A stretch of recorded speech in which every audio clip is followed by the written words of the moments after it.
Hello everyone, আজকে Saudi আরবে ঈদ বিকালের দিকে, এই জন্য আমরা চলে গেছি সমুদ্রের পাড়ে। এখানে আমরা এখন কিছুটা সময় কাটাবো। মেয়ে ওদিকে খেলছে আর ঘর থেকে নিয়ে এসেছিলাম লিচি, সেটাই এখন আমরা দুজনে বসে বসে খাচ্ছি।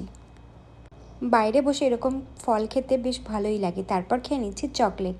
এটা খুবই টেস্টি চকলেট। আমার মনে হয় সৌদি আরবে যারা আছে সবাই অবশ্যই ট্রাই করেছে এটা।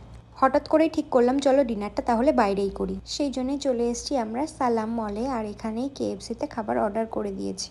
খাবারও এসে গেছে, চলো তাহলে আমরা খাবারটা খেয়ে নিই।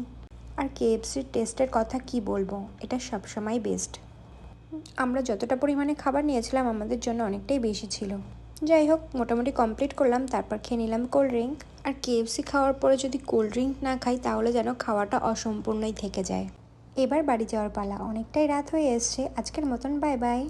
তোমাদের ঈদের দিনটা কেমন কাটলো অবশ্যই জানিও।